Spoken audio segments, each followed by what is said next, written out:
अस्सलाम वालेकुम नाजरीन, उम्मीद करते हैं कि आप अपने अहल व अयाल के समेत खैर वाफियत से होंगे। दुआ गो है कि अल्लाह आपको सलामत रखे और आपके अहल व अयाल को खुश रखे। नाजरीन, हस्ब दस्तूर चैनल पे आने वाले नए नाजरीन से गुजारिश है कि हमारे इस चैनल को सब्सक्राइब करने के साथ साथ बेल आइकन पर ज़रूर क्लिक करें ताकि आने वाली वीडियोस की नोटिफिकेशन आप तक पहुंचती रहे। नाजरीन, जैसा कि आप जानते हैं, हर संडे को हम आपके लिए एक नई वीडियो लेकर आते हैं और आज यूटी जम्मू कश्मीर के मुख्तलिफ गवर्नमेंट स्कूल्स की वीडियोस हमने कलेक्ट करके आपके लिए एक वीडियो बनाई है जो कि साफ अयां करती है कि गवर्नमेंट स्कूल्स में दिन ब दिन बेहतरी जो है वो देखने को मिल रही है और वही कारकर्दगी उस्ताज़ा इकराम की आप इस वीडियो में देखेंगे कि किस लगन और मेहनत से उस्ताज़ा इकराम जो है वो बच्चों को तालीम से आरास्ता कर रहे हैं। आप इस वीडियो में वो तमाम तर चीज़ें देखेंगे जो आपको अयां करेंगी कि गवर्नमेंट स्कूल्स में दिन ब दिन कितनी बेहतरी आ रही है। इसका मतलब ये नहीं कि इससे पहले गवर्नमेंट स्कूल बेहतर नहीं थे, लेकिन अब जो है उस बेहतरी में चार चांद और उस्ताज़ा इकराम ने लगाए हैं, तो वो आप इस वीडियो में ज़रूर देखेंगे। तो नाजरीन, आपसे गुजारिश है कि वीडियो को बिल्कुल स्किप ना करिएगा, वीडियो को आखिर तक देखें और जो खलूस प्यार मोहब्बत आप हमें दे रहे हैं, उम्मीद है कि वो खलूस प्यार मोहब्बत जो है आपकी वो बनी रहेगी। तो चलिए नाजरीन, वीडियो को स्टार्ट करते हैं। करके जन्नत ले लो, इल्म अमल की दौलत ले लो, नेकी करके जन्नत ले लो। दो, तीन, चार, पाँच, छः,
आप सब कैसे हो? शुक्र अल्हम्दुलिल्लाह, हम सब ठीक है। आज 17 मई 2022 है। हर साल ये दिन दुनिया में हाइपरटेंशन डे के तौर पर मनाया जाता है। मई 2005 में WHO ने इसको मुतारिफ कराया। समीर भाई, ये हाइपरटेंशन क्या होता है? सुनो साकिब भाई, एक सेहतमंद इंसान का नॉर्मल ब्लड प्रेशर 120/80 होता है, लेकिन जब ये ब्लड प्रेशर 120/80 से ज्यादा होता है तो हम ये कह सकते हैं कि ये इंसान ब्लड प्रेशर का मरीज है। सुनो शाकिर भाई, आप मुझे कुछ सिम्टम्स बता सकते हैं इसके? हाँ समीर भाई, इसके सिम्टम्स ये है कि नंबर 1 लगातार सिर में दर्द रहना, नंबर 2 टेंशन में रहना, नंबर 3 लगातार नाक से खून आना। साकिब भाई, जरा मैं एक सिम्टम बताऊं। हाँ तजम्मुल भाई, क्यों नहीं। ब्लड प्रेशर का उम्मीद हमेशा सुस्त रहता है। तजम्मुल भाई, क्या आप हमें बता सकते हैं कि हाइपरटेंशन से बचने के लिए हमें क्या करना चाहिए। साकिब भाई देखो, हाइपरटेंशन से बचने के लिए हमें इन चंद बातों पर अमल करनी चाहिए। नंबर 1, ब्लड प्रेशर पेशेंट को नमक तरक करना चाहिए। नंबर 2, इसलिए रोजाना वर्जिश करनी चाहिए। साकिब भाई आप भी कुछ बताइए।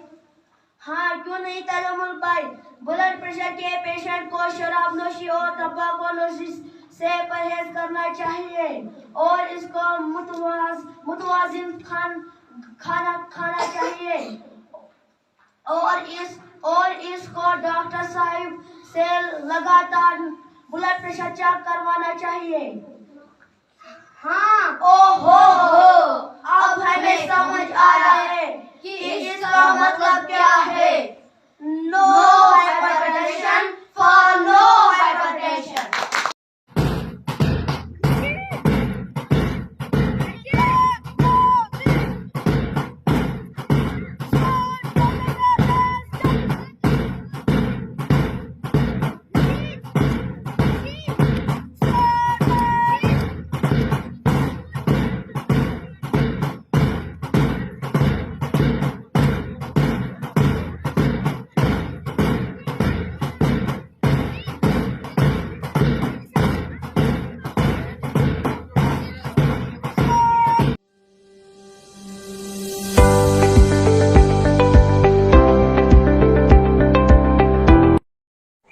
Assalamualaikum dear students and viewers. I am Isma Bilal from Government Middle School Hilmanpura, Zusiri Kuphara district Anantnag, and I am here with a topic named digestive tract. Today my topic is related to science. ये मेरा जो topic है ये science related topic है। ये आपकी नजर से बहुत दफा गुजरा होगा, आपने पढ़ा होगा, आपने देखा होगा, तो आज मैं जस्ट इसमें आपकी नॉलेज इंप्रूव करना चाहती हूँ। तो चलिए स्टार्ट करते हैं। टॉपिक पे आने से पहले मैं आपको बता दूं कि मेरा डाइजेस्टिव सिस्टम के बारे में बताने का कोई भी प्रोग्राम नहीं है, ना मैं आपको यहाँ पे सिल्वरी ग्लैंड्स के बारे में बताऊंगी, बस मैं आपको बताऊंगी डाइजेस्टिव ट्रैक्ट। तो चलिए पहले कहते हैं डाइजेस्टिव ट्रैक्ट होता क्या है। डाइजेस्टिव ट्रैक्ट हमारे जिस्म में वो रास्ता होता है जो हम ग़िज़ा खाते हैं, वो इसी रास्ते से गुजरता है। अगर हम इंग्लिश में कहें तो digestive tract is the path through which the food we eat moves in our body. और अगर इस कौशल को मानो डाइजेस्टिव ट्रैक्ट son जिसमें थोड़ा सा वक्त आसान इसे गुज़ा ख्याल चुके अभी बात की पाकर। तो डाइजेस्टिव ट्रैक्ट में कौन कौन से ऑर्गन्स यानी कि अज़ा मुंसलिक होते हैं। पहले आता है माउथ, यह कौशल को और जब हम ग़िज़ा उठाते हैं वो पहले अपने मुंह में डालते हैं, मुंह में डालने के बाद वो मुंह से जुड़ी एक नाली में पहुंच जाता है जिसका नाम है फूड पाइप। फूड पाइप को हम साइंसी तौर पे ओसोफेगस भी कहते हैं। फिर इसी से जुड़ा एक ऑर्गन आता है जिसका नाम है स्टोमक। स्टोमक में कुछ एसिड्स होते हैं यानी कि hydrochloric acid, mucus and pepsin. इन 3 एसिड्स की मदद से ये जो फूड है एक सिंपलर पार्टिकल्स में कन्वर्ट हो जाता है जो डाइजेशन का एक पार्ट होता है, पर मेरा वो टॉपिक नहीं है।